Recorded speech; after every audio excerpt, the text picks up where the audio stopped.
माझ्या भावावरती आरोप केले त्यांनी, माझ्या भावावरती.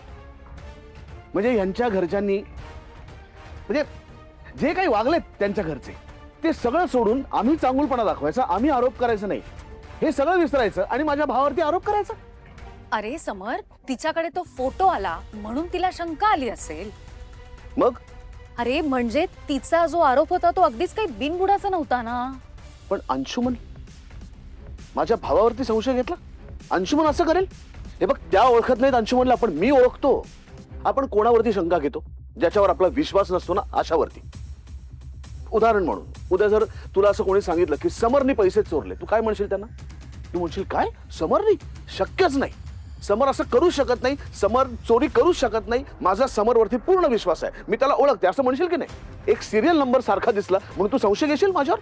पण समर, मी तुला खूप वर्षांपासून ओळखते, चांगलीच. तेच तर म्हणतो ना डार्लिंग, ज्या माणसाला तुम्ही ओळखतच नाही त्याच्याबद्दल तुम्ही का अफवा पसरवताय, का त्याच्यावरती संशय घेताय? एक मिनिट समोर, पसरवलं वगैरे नाहीये. ती तुझी बायको आहे, तिने तिच्या मनातली शंका तुला बोलून दाखवली, एवढंच.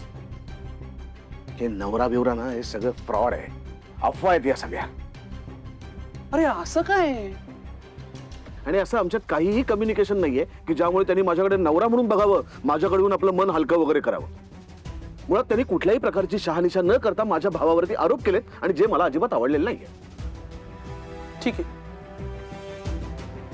आता तुझं सगळं ठरलंय, तुम्ही काय म्हणणार मग? म्हणजे आता मी बोलतोय तर तुझं म्हणणं आहे की तू काय बोलणार?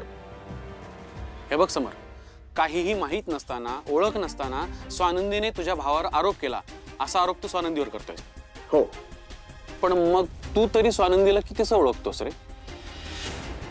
ती उठसूट असं सगळ्यांवरती आरोप करत फिरते असं तू म्हणतोयस, पण खरंच आरोप करते का तिच्या मनात आज अशी शंका आली हे तुला तरी कुठे माहिती?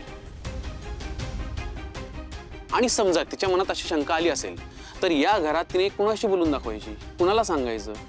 अंशुमनच्या आईला?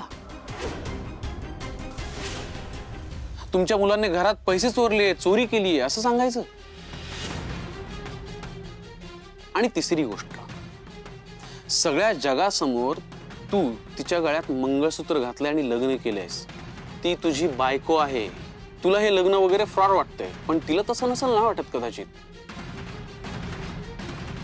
ती नवरा म्हणून तुझ्याशी बोलायला आली असेल ना? घे घे, तू ही तिचीच बाजू घे. हे बघ समर, मी ना कोणाची बाजू घेत नाहीये.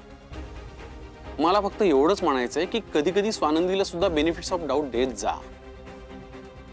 आणि हे बघ, हे चिडणं बंद कर. असं आयुष्यभर तिच्यावर चिडून नाही राहू शकत एकत्र. बायको आहे तुझी ती, झाली आता लग्नाला काही दिवस. जरा जरा समजूतदारपणे वाग तिच्याशी. म्हणजे काय काय करू काय मी? हे बघ, माझी कुठलीच अपेक्षा नाही. त्या आमच्या घरात येऊन राहतात, राहू दे. त्या माझ्यासमोर आयुष्यात कधीही परत आल्या नाहीत तरी चालते. आम्ही दोघंही एकच नाव वापरतोय ना, तेवढं बास आहे. आणि मुळात हे सगळं ज्याच्यासाठी केलंय ते माझ्या बहिणीसाठी.